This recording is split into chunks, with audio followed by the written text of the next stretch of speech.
Hi, friends. It's me, Miss Kathy. Well, you're at home. I'm at home. But I thought we could continue reading our story that we started. Remember, we were reading about the rainbow fairies. The first story is about Ruby, the red fairy. I have that story for you today. I'm going to start with chapter 1, and I'll be sending them to you every couple of days. Have fun. Enjoy. Get ready. Sit down. Relax. You're only going to hear my voice. So it's time to maybe sit down and take a few minutes to rest. Right. Get on it. Chop, chop, lollipop. Let's get started. Chapter 1, The End of the Rainbow.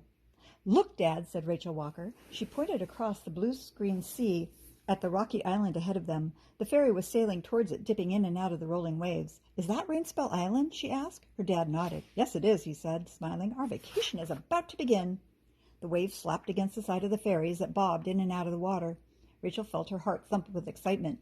She could see white cliffs and emerald green fields on the island, even golden sandy beaches with tide pools here and there. Suddenly, a few fat raindrops plopped down on Rachel's head. "Oh!" she gasped in surprise. The sun was still shining. Rachel's mom grabbed her hand. "Let's get under cover," she said, leading Rachel inside. "Isn't that strange?" Rachel said. "Sunshine and rain? Let's hope the rain stops before we get off the ferry," said Mr. Walker. "Now, where did I put that map of the island?" Rachel looked out of the window and her eyes opened wide.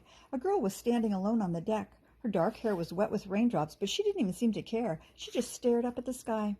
Rachel looked over at her mom and her dad. They were busy studying the map, so Rachel slipped back outside to see what was so interesting. And there it was.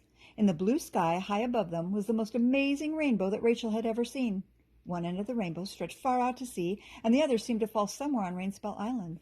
All of the colors were bright and clear. "Isn't it perfect?" the dark-haired girl whispered to Rachel. "Yes, it is," Rachel agreed. "Are you going to Rainspell on vacation?" The girl nodded. "We're staying for a week," she said. "I'm Kirsty Tate." Rachel smiled as the rain began to stop. "I'm Rachel Walker. We're staying at the Mermaid Cottage," she added. "Oh, we're in the Dolphin Cottage," said Kirsty. "Do you think we might be close to each other?" "I sure hope so," Rachel replied. She had a feeling that she was really going to like Kirsty. Kirsty leaned over the railing and looked down into the shimmering water. "The ocean looks really deep here, doesn't it?" she said. "There might even be mermaids down there watching us right now." Rachel stared at the waves. She saw something that made her heart skip a beat. "Look," she said. "Is that mermaid hair?" And then she laughed when she saw that it was just seaweed. "Well, it could be a mermaid's necklace," Rachel said, smiling. "Maybe she lost it when she was trying to escape from a wild sea monster." The ferry was now sailing into Rainspell's tiny harbor. Seagulls flew around and the fishing boats bobbed on the water. "Look at that big white cliff over there," Kirsty said.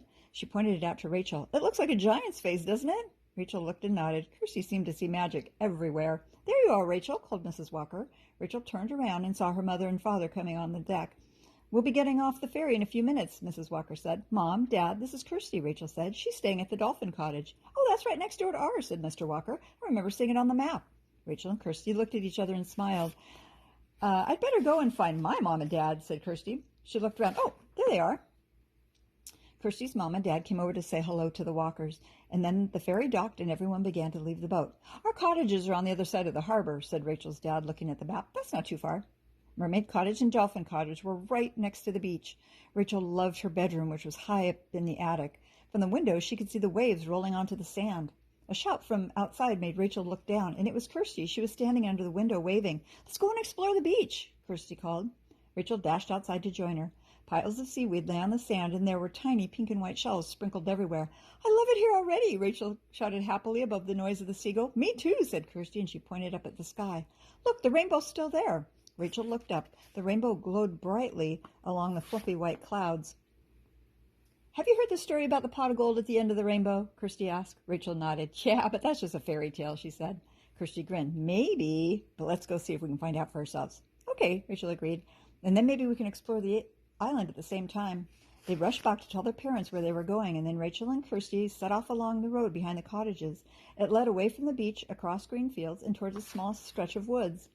Rachel kept looking up at the rainbow. She was worried that it would start to fade now that the rain had stopped, but the colors remained bright and clear. "It looks like the end of the rainbow is right over there," Kirsty said. "Come on." She hurried toward the trees. The trees were cool and shady after being in the heat of the sun. Rachel and Kirsty followed the winding path until they came to a clearing, and then both girls stopped and stared. The rainbow shone down from the grass, through a gap in the trees. Its colors sparkled and twinkled brightly, and there, at the end of the rainbow, lay an old black